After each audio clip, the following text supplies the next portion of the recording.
How much cruelty does it take to turn silence into applause? That question would haunt Daesan High School long after the final bell echoed down its golden corridors. The air was thick with spring. Cherry blossoms drifted through the sky like ashes of forgotten dreams.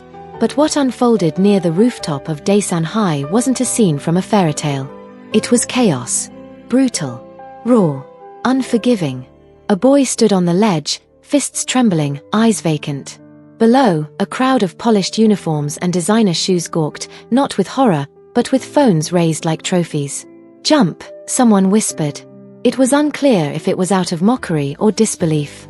But just when everything seemed to slow into a moment destined for tragedy, a voice ripped through the air like a lightning strike. "Stop it. Are you mad?" She came running, not in designer heels or school-issued loafers, but in scuffed sneakers and a delivery apron smeared with detergent powder. Anita, the girl with skin kissed by the sun and eyes that blazed like war, pushed past the murmuring crowd and reached him. One hand gripped his arm. The other clutched hope. And she pulled. That was the moment South Korea knew her name. Anita. The Nigerian girl from Gyeongjadong. Daughter of a dry cleaner. A girl with nothing but a brave heart and a fire that would not be silenced. 3 days later, her name was everywhere.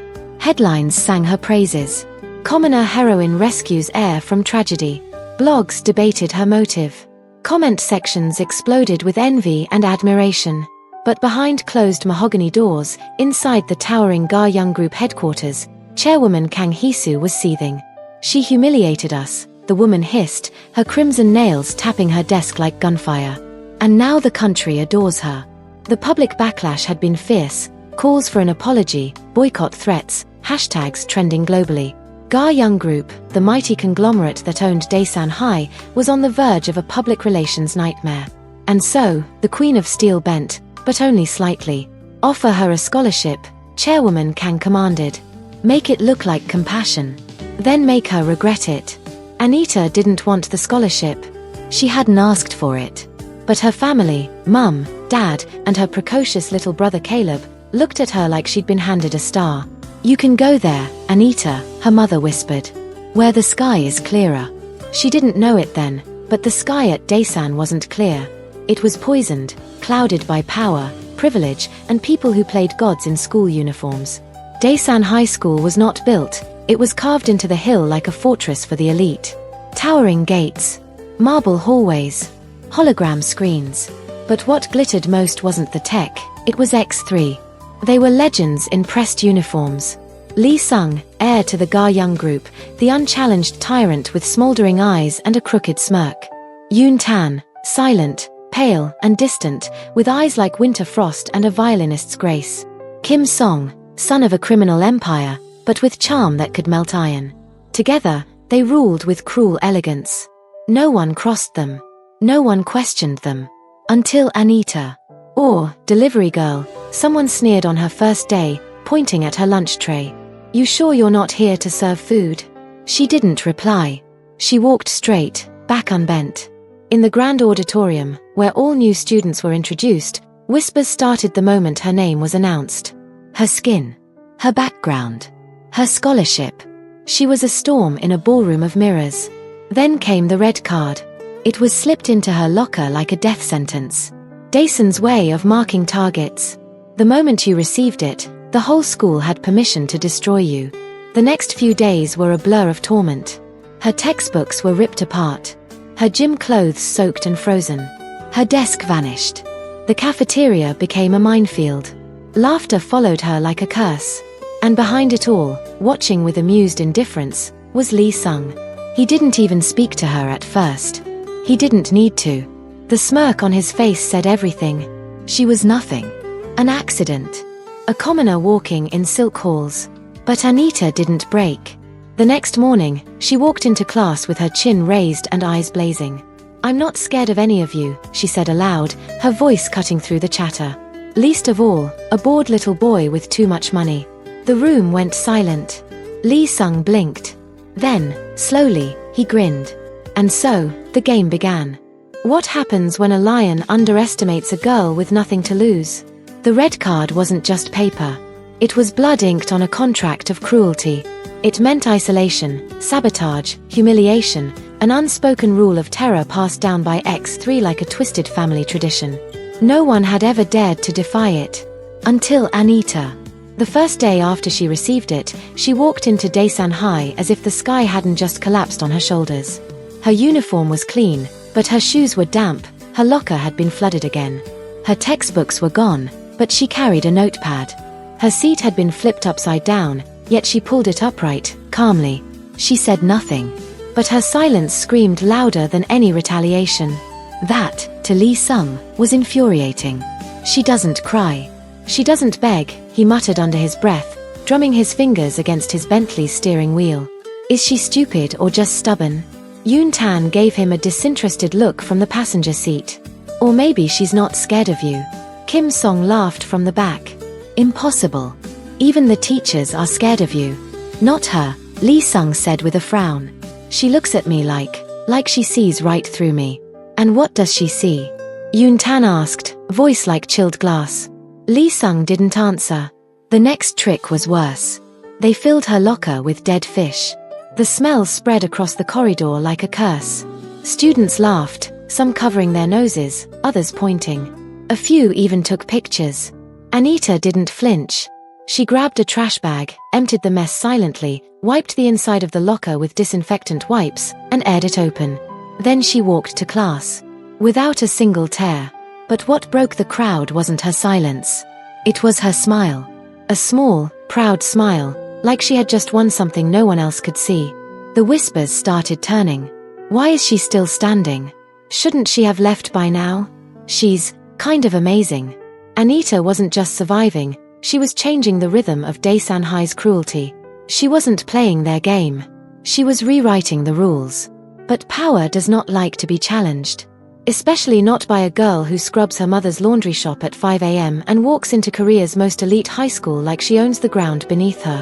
One afternoon, after school, as she packed up her things, books borrowed from the library, notes she'd copied by hand, a voice spoke behind her. You think you're brave? She turned. Lee Sung was standing there, one hand in his pocket, the other holding a red card like a sword. No, she replied, calmly. I know I am. That knocked the air out of him. His smirk faltered. Just for a second. He stepped closer. I could make your life miserable. She met his gaze, unwavering. You already tried. I'm still here. The silence between them was thick. Hot. Electric. Then, Lee Sung did something no one expected. He laughed. A genuine, baffled, throaty laugh. And for the first time, it wasn't cruel. Later that night, in his penthouse suite overlooking the Han River, he sat with a drink in hand, staring at his reflection in the window. She's different, he whispered. His mother, Chairwoman Kang, had warned him. Don't get distracted. That girl is a parasite. She'll climb her way to the top on pity. But Lee Sung wasn't sure anymore. Anita wasn't climbing. She was flying. Meanwhile, Anita was crying. Not in public. Not at school. But in the quiet corners of her tiny bedroom, behind the thin walls of her family's apartment, with her pillow muffling the sound. She didn't cry because she was weak. She cried because she had to be strong all the time. I hate that school, she whispered to herself. I hate him. I hate what they did. But even as she said the words, she knew it wasn't true. She didn't hate Lee Sung. She hated that she wanted to understand him. At Daesan, the war continued. More tricks. More tests. More silence. But now, something had shifted. Eyes were watching Anita with something close to respect. And Lee Sung? He had started watching her with something else entirely. How do you fight someone who already owns the world, and still make him fall for you? It started with bruises, not the ones that showed, but the ones that nestled deep beneath the surface of pride and silence. Daesan High glittered in the morning sun like a diamond castle. But Anita had learned something about diamonds. They're made under pressure, forged in darkness. And the ones walking these pristine hallways, Lee Sung and his X3 brothers, were the darkest gems of all. Yet, for the first time, the pressure was cracking from the inside. Why are you staring at her? Yoon Tan asked quietly, flicking through his sketchbook without lifting his eyes. Lee Sung blinked, snapping out of his trance. I'm not. Kim Song scoffed. You watched her eat ramen for 10 full minutes. You blinked once. Lee Sung shoved his tray forward. She eats like she hasn't eaten in days. Maybe she hasn't, Yoon Tan murmured. Her mum owns a laundry shop in Yeongjungpo. Single mother. 3 siblings. Since when do you care? Lee Sung asked, his voice colder than intended. I don't, Yoon Tan replied simply. But you do. Anita was careful never to look directly at Lee Sung in public. She'd learned that attention was a loaded gun in Daesan High, and Lee Sung was always watching, always ready to fire. Yet sometimes, she caught him hesitating. Once, during lunch, someone tripped her in the cafeteria. Her tray flew. Soup spilled. The room gasped. It was classic X3. But this time, Lee Sung didn't laugh. Instead, he stood up. He didn't speak. He didn't help her. But he looked at the boy who did it. One sharp glare. The boy turned pale. The message was clear. That's not your target anymore. Later that day, Anita found a clean set of books in her locker. No note. No explanation. Just brand new replacements for the ones that had been ruined weeks before. She stared at them for a long time. Why are you being nice to me? She asked bluntly the next time she crossed paths with Lee Sung. They were alone, unexpectedly, near the old music room that students rarely used. The corridor echoed every word. Lee Sung leaned against the wall, arms folded. I'm not. You replaced my books. Must have been a fan, he said flatly, but there was a twitch in his jaw. And you made that boy apologize. Coincidence? Anita crossed her arms. Are you scared of me? Lee Sung's gaze sharpened. You think I'm scared of you?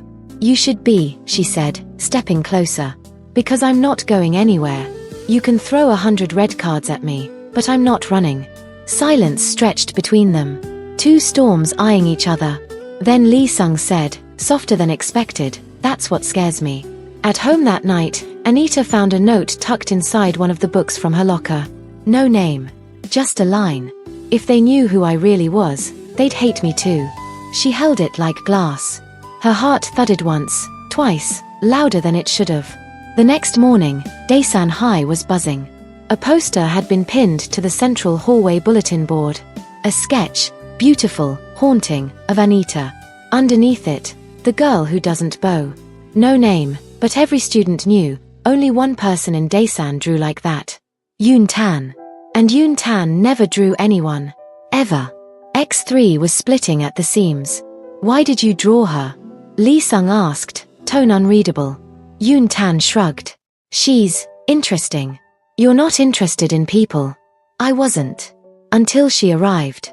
For the first time, attention neither of them could joke away filled the space. Kim Song broke it, tossing a basketball between his palms. So what happens if 2 kings fall for the same queen? No one laughed. Not even Lee Sung. Meanwhile, Anita had started noticing something strange. Kindness.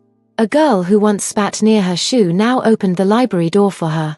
A boy from class 2 bowed awkwardly and said, "You're cool, Nuna." The red card on her locker had been torn in half. No one ever dared do that. It was as if her defiance had become contagious. But with admiration came attention. And with attention came Chairwoman Kang.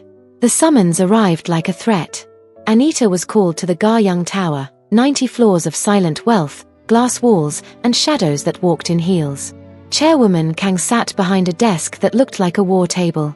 Her lipstick was blood red, her tone colder than Seoul's winter wind. You're infecting my school, she said without preamble. You walk in like a martyr.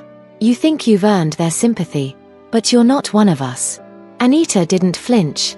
I never said I was. Chairwoman Kang's smile didn't reach her eyes. End whatever fantasy you're nurturing.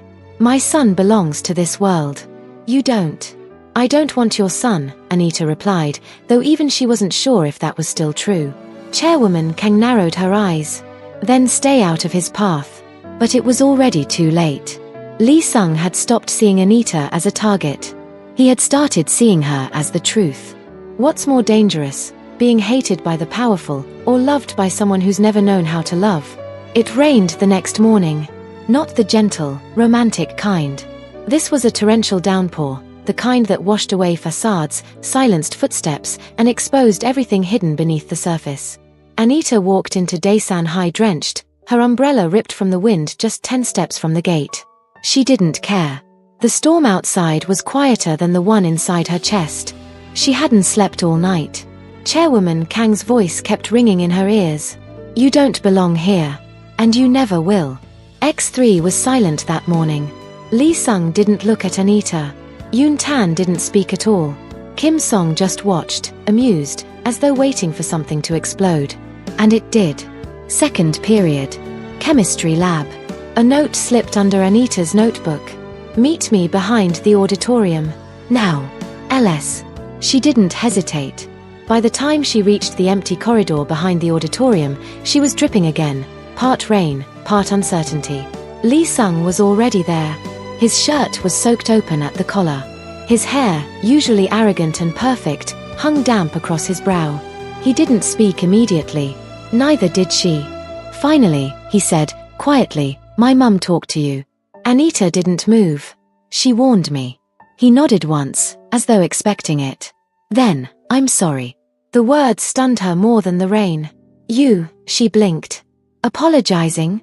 Lee Sung gave a bitter smile. Don't get used to it. A pause. Why me? She asked, voice low. You could have any girl in that school. Why choose the one you're supposed to break? His eyes met hers, and this time, there was no arrogance. Only truth. Because you're the only one who didn't look at me like I was a god, or a monster. They didn't kiss. They didn't touch. But something passed between them in that moment. Quiet, electric, real. And it terrified them both. That afternoon, the cracks in X3 widened. Yoon Tan stood in the practice room, sketchbook abandoned, eyes dark. You like her? Lee Sung leaned against the doorframe. What if I do? You can't. She's not yours either. She's not yours yet, Yoon Tan said softly. But once she is, you'll break her. Elsewhere, Anita sat in the library, flipping through old records of the Ga Young group. A name kept appearing, Chairwoman Kang's late husband, the founder. Ruthless. Cold. There were whispers of scandals, embezzlement, threats silenced with checkbooks. And Lee Sung, he was next in line. How could someone born from that world look at someone like her, and see hope? She was leaving the library when she heard it. Voices. Behind the shelf. Familiar. I'm telling you, Lee Sung's distracted. Over what? That scholarship girl? She's dangerous. We're losing control. They're saying he turned down a blind date with Han Suminit for her. You know what that means. She's a problem. And problems get erased. Anita didn't go home that night. She took the bus until it stopped at the edge of the Han River. She sat there, the city lights reflected in the water like lies on fire. She remembered her mother's words the day she got the scholarship. Anita, never bow your head unless you're tying your shoelaces. And even then, make sure you rise taller. She wiped her tears with the sleeve of her cheap school uniform and whispered to the night. I'm not leaving. Not until they see me. All of me. Meanwhile, back at the Ga Young Tower, Chairwoman Kang stood by the floor-length window, sipping wine. Her secretary entered. She's still resisting. Chairwoman Kang's smile was razor-sharp. Then it's time to make her an offer she can't afford to refuse. What would you do if love came dressed as war? Would you fight it, flee from it, or surrender and burn? Daesan High wore its silence like a mask the next morning. Whispers stirred beneath the polished walls. The X3 were no longer united. Lee Sung was seen alone. Yoon Tan wasn't sketching. Kim Song wasn't laughing. And Anita? She walked through the corridors like a storm with no thunder, silent, proud, and untouchable. But inside, her heart was fraying. Every glance felt like a bullet. Every silence, a trap. And she knew, it wasn't over. Chairwoman Kang acted swiftly. The very next day, Anita was summoned to the Ga Young Group headquarters. Not through official school channels, through a handwritten note, delivered by a black-suited driver who stood like a shadow at the school gates. The limousine ride was eerily quiet. The marble lobby of Ga Young Tower loomed like a palace made of secrets. And there she was, Chairwoman Kang, standing by the edge of a vast window, overlooking the city like a queen playing chess with people's lives. Anita, she said, voice smooth as silk but sharp as steel, let me ask you something simple. Do you love my son? Anita stood still. With all due respect, that's not your business. Chairwoman Kang's lips curved. Wrong answer. She circled Anita slowly, like a hawk. You see, girls like you think that love is enough. That if you're bold, brave, or pitiful enough, the world will change for you. But let me teach you a lesson my late husband taught me. This world bows only to power. And you, Anita, have none. Anita met her gaze without blinking. Maybe not. But I have something you'll never understand. Oh. Chairwoman Kang tilted her head mockingly. And what is that? Courage. The room chilled. Chairwoman Kang stepped back, clapping softly. You're brave, I'll give you that. But brave girls don't survive in my world. So here's my offer. I'll pay for your mother's hospital treatment. I'll clear your debts. I'll even sponsor your university education overseas. All you have to do is leave Daesan High. Today. Anita's throat tightened. Her mother. Her future. A way out. But she also saw Lee Sung's eyes in her mind, the way he'd looked at her like she was the only honest thing in his world of mirrors. And she whispered, no. Chairwoman Kang's smile vanished. You'll regret this, she said coldly. I promise you. By the time Anita returned to school, her locker had been vandalized. Red paint. A ripped uniform. A photo of her and Lee Sung, torn down the middle. She didn't cry. She cleaned it. And she taped the photo back together, piece by piece. That afternoon, Lee Sung found her on the rooftop. You went to see my mother, he said. It wasn't a question. She made me an offer. His face darkened. What did you say? I said no. Something flickered behind his eyes. Pride, pain, fear. You shouldn't have, he whispered. Why? She asked. Because now I'm a target. No, he said softly, stepping closer. Because now. I'm terrified of how much I need you. That night, Kim Song cornered Yoon Tan in the music room. You're too quiet, he said. You're not over her. Yoon Tan played a single note on the piano, sharp, wrong, jarring. I was never under her to begin with, he muttered. Don't lie to me. Yoon Tan looked up. Then don't lie to yourself. If this falls apart, it won't be because of her. It'll be because of us. And in the shadows, someone listened. A student council member. A loyalist to Chairwoman Kang. A betrayer waiting to strike. The next day, Daesan High was buzzing. Photos of Anita, edited, twisted, were leaked onto the school forum. Cruel captions. Fake messages. Even forged letters suggesting she was blackmailing Lee Sung. The school turned against her like wolves smelling blood.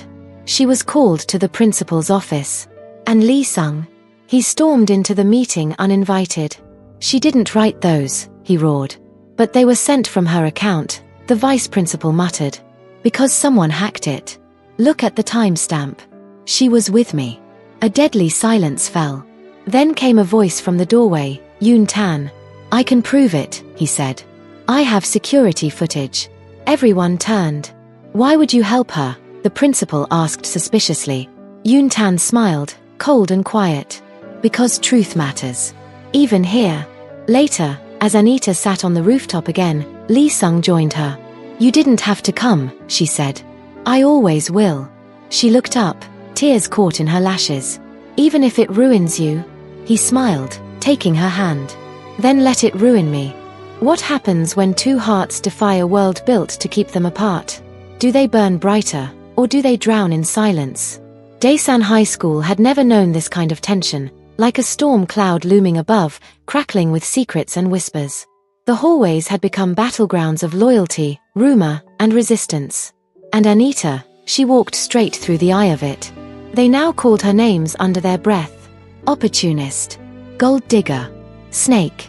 But Anita had learned something powerful. Silence could be stronger than screams. She held her head high, even as the walls closed in. Lee Sung had become unpredictable. He skipped board meetings. He cancelled X3 appearances. And worst of all, he defied Chairwoman Kang. You're changing, Kim Song said to him in the empty X3 lounge. No, Lee Sung replied, staring out the glass window. I'm remembering who I really am. And who is that? Yoon Tan asked from the doorway. Someone who's finally choosing his own life. Yoon Tan exchanged a glance with Kim Song. There was something different about their leader now. Less sharp edges, more gravity. Anita had carved her way into his soul. And they all knew it. That afternoon, as the cherry blossoms bloomed across the school courtyard, a subtle but cruel attack unfolded. A teacher, under pressure from above, announced Anita's scholarship was under review due to inappropriate behavior and poor moral standing. The class turned to her, expecting tears. Instead, Anita stood calmly, packed her books, and walked out without a word. Lee Sung found her outside. "I'll fight them," he said. She shook her head. "No, I'll fight them." He looked at her then, not as a girl he wanted to protect, but as a woman he was in awe of. "I love you," he said quietly. She froze. It was the first time he had said it. Raw, unpolished, real. Anita turned to him, and despite everything, the hate, the humiliation, the loneliness, she smiled. "I know. But love, they were learning, demanded more than just feelings. It required sacrifice." Later that week, Chairwoman Kang summoned Lee Sung again. This time, she wasn't smiling. "You're ruining everything," she hissed. "I'm reclaiming everything," he replied. She threw a thick file on the table, Anita's immigration records, her family history, her financial status. Every line a wound waiting to bleed. "She has nothing," the chairwoman said coldly. "She brings shame. Do you know what they're saying about you in the investor meetings? That you've become weak." "I'd rather be weak with her," Lee Sung replied, "than powerful and empty with you." The ultimatum came 2 nights later. An anonymous tip, clearly orchestrated, called for Anita's suspension, claiming she had engaged in conduct unbecoming of a Daesan High scholar. No evidence. Just noise. But loud enough to echo. Principal Kang, the chairwoman's cousin, summoned her the next morning. "I'm afraid we have no choice," he said. "There will be an inquiry. Effective immediately, you're suspended." Anita stood, eyes steady. "Then I'll speak at the inquiry. On record." He flinched. "You think your voice matters? It does now." And suddenly, the tide began to turn. Dozens of students, those who had once been silent, began to post online. #I stand with Anita. #truth at Daesan. #X3 reform. They weren't hashtags. They were battle cries. Even Kim Song shared a post on his private channel. "She walked where lions wouldn't dare. I respect that." And Yoon Tan? He uploaded a short piano piece titled Her Fire, My Silence. It went viral in hours. Anita, standing beneath the cherry blossom tree, watched her name become something she never imagined. Not shame. Not scandal. But strength. Lee Sung appeared beside her, holding something in his hand. She raised an eyebrow. "You look nervous." He chuckled. "I've gone against my mother, the board, the press, and half of Seoul. But you still scare me." "Good," she teased. "It means you're smart." Then she saw what he was holding. A ring. Simple. Elegant. A silver band with a small diamond carved like a flame. "I know we're young. I know the world is still against us. But I don't want to wait anymore." Her breath caught. "Anita," he said, kneeling on one knee. "Will you marry me?" The world held its breath. She stared at him, this boy who had once tormented others for sport. Now, he was the only one who had ever seen her completely, and chosen her anyway. "Yes," she whispered. Then louder, with tears streaming down her face. "Yes." And for the first time, Daesan High didn't roar in outrage. It clapped. Even the cherry blossoms seemed to applaud as petals rained down on them. Love had not just survived the storm. It had become the storm. What does it cost to love someone the world insists you're not allowed to love? It had only been 3 days since Lee Sung's public proposal to Anita under the cherry blossoms at Daesan High, but the world hadn't rested since. The internet had exploded. Gossip tabloids were bleeding headlines. And Ga Young Group stocks had dropped a noticeable 3.7% within 24 hours. But for Anita and Lee Sung, those numbers meant little. They had chosen something bigger than wealth, something far more fragile, each other. At school, the tides were shifting. Anita was no longer just the scholarship girl or the Nigerian girl who caused a scene. She had become a symbol. A quiet revolution wrapped in an ordinary uniform. Girls smiled at her now. Boys who had mocked her lowered their eyes in guilt. Even the teachers began to greet her differently, still cautious, but no longer dismissive. But shadows don't vanish overnight. And Chairwoman Kang? She wasn't done yet. In the highest suite of the Garyang Tower, Chairwoman Kang paced. Her manicured fingers clenched an envelope bearing the Garyang crest. The board members had called for an emergency meeting. Questions were being asked. Whispers of succession, of instability. She would not lose her grandson to a girl with no name, no money, no bloodline, no purpose. Not after everything she had sacrificed. Meanwhile, X3, fractured but united in cause, met secretly in the old greenhouse behind the music hall. It was Kim Song who spoke first. "I heard what they're planning," he said grimly. "They want to force Lee Sung into an arranged engagement. Someone from the Han conglomerate." Yoon Tan scoffed.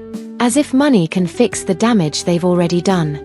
Lee Sung sat quietly, his jaw tight. "I won't marry anyone else," he said. "They'll have to drag me to the altar." "They might," Kim Song said darkly. "Or worse, they'll go after Anita again. Harder this time." Silence fell. Yoon Tan placed a hand on Lee Sung's shoulder. "You're not alone anymore. We protect each other now." That's what X3 is supposed to mean. That night, Anita sat at her family's modest apartment, rereading an email from the Garyang Group's legal division.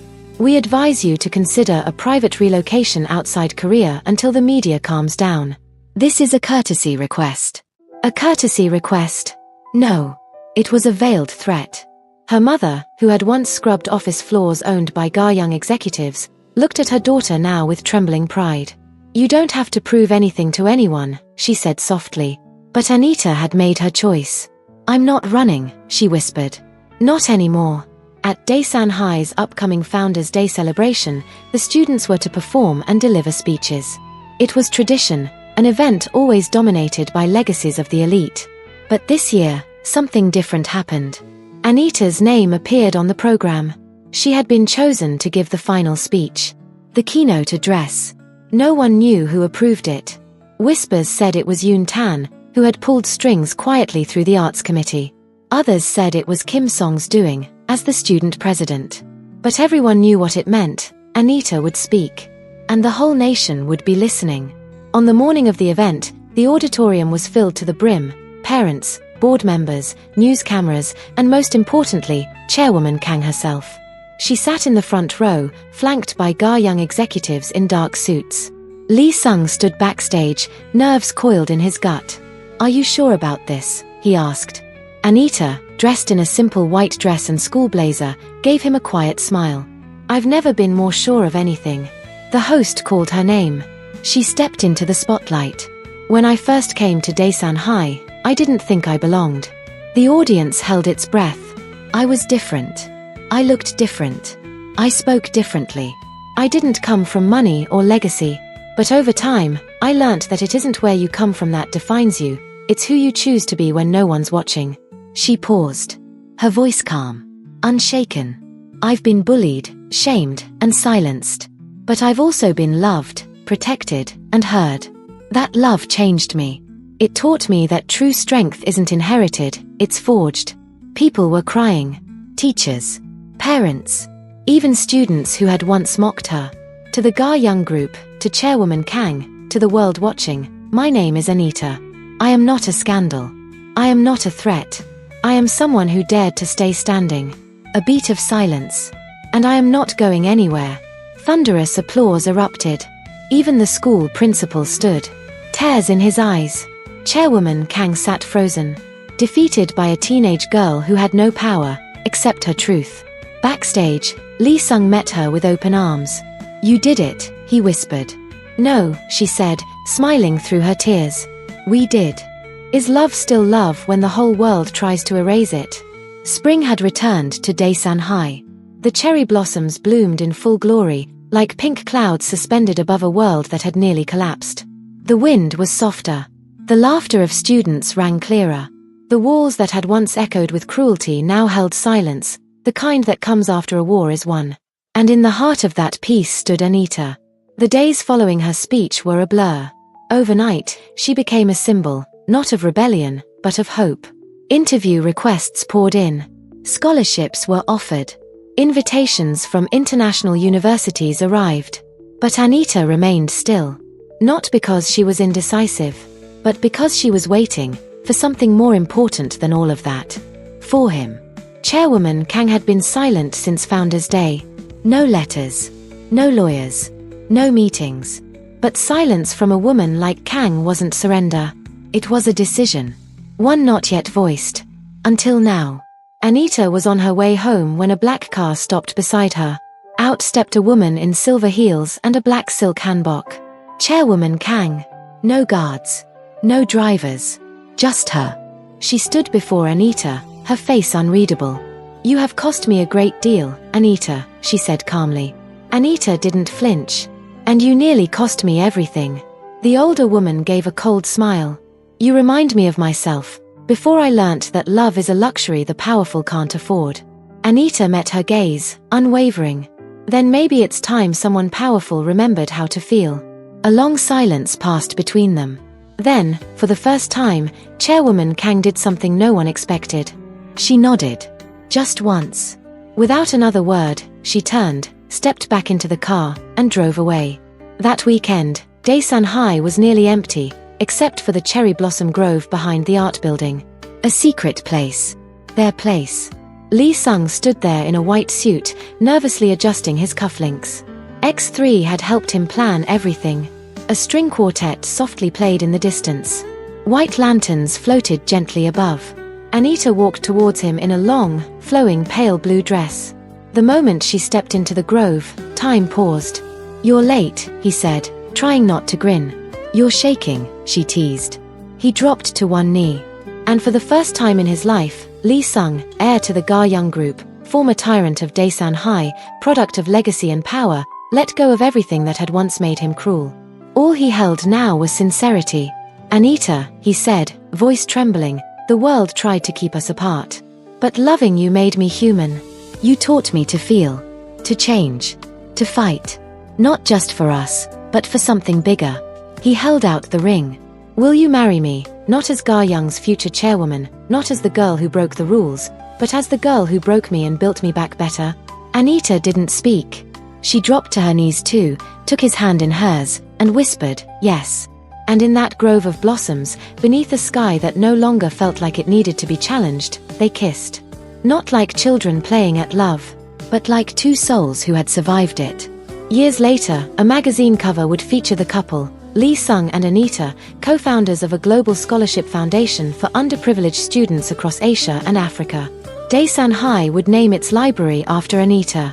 Chairwoman Kang, in her final public speech, would mention Anita's name, not with disdain, but respect. And X3? They stayed brothers, unbroken, unforgotten. Because some stories don't end with fireworks or tragedy. Some stories end with beginnings.